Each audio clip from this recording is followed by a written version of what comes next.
So mga tol, kakatapos lang po ng laban sa bansang Japan sa pagitan ni Tenzin Nasukawa versus Juan Francisco Estrada. Tinalo po ni Tenzin Nasukawa itong legend na si Estrada via technical knockout sa round 9. Sumuko na nga po itong corner ni Estrada. Mukhang may iniinda na po kasi itong si Estrada mga tol, kaya hindi na maituloy ang laban. Dominante din ang ginawa ni Tenzin Nasukawa kay Estrada. Dahil sa panalo ni Tenzin Nasukawa mga tol, nasungkit po niya ang WBC Bantamweight Title Eliminator at posible nga po makalaban niya muli itong si Takuma Inoue dahil nasungkit niya ang title eliminator.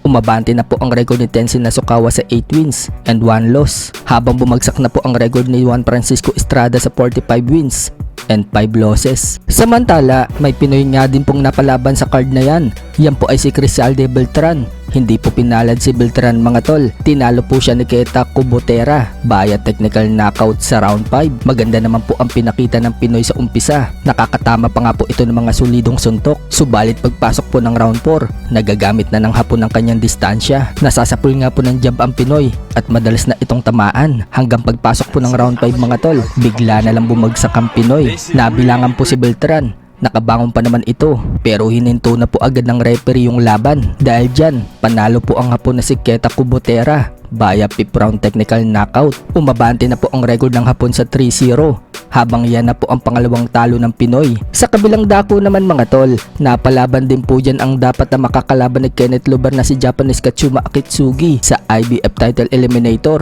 Nakalaban po ni Akitsugi ang Mexican fighter na si Jose Miguel Calderon. Kakaiwas po ni Katsuma Akitsugi kay Kenneth Luber. Nasilat po siya ng Meksikano. Tinalo siya nito via majority decision. Pumabor po yung dalawang hurado sa Meksikano, habang yung isang hurado tabla ang score. Napalaban niya po ng husto dyan si Katsuma Akitsugi mga tol.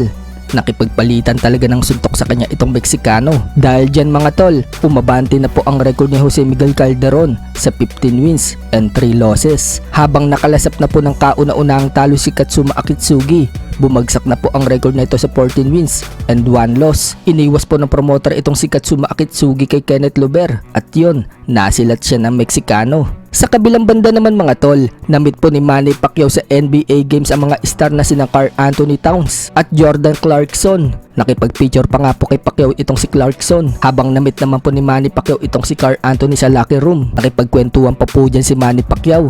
Sikat na sikat talaga si Pacquiao mga tol sa Amerika. Na-recognize pa siya ng NBA Games. Sa ibang banda naman mga tol, former 3 Division World Champion General Casimero sinubukang sumakay sa kabayo. Sanay na sanay nga po agad si Casimero mga tol magpatakbo ng kabayo. May mga nagkomento naman dyan, ayos daw yan, tipid daw yan sa gas, lalo pat mahal daw ngayon ang gasolina.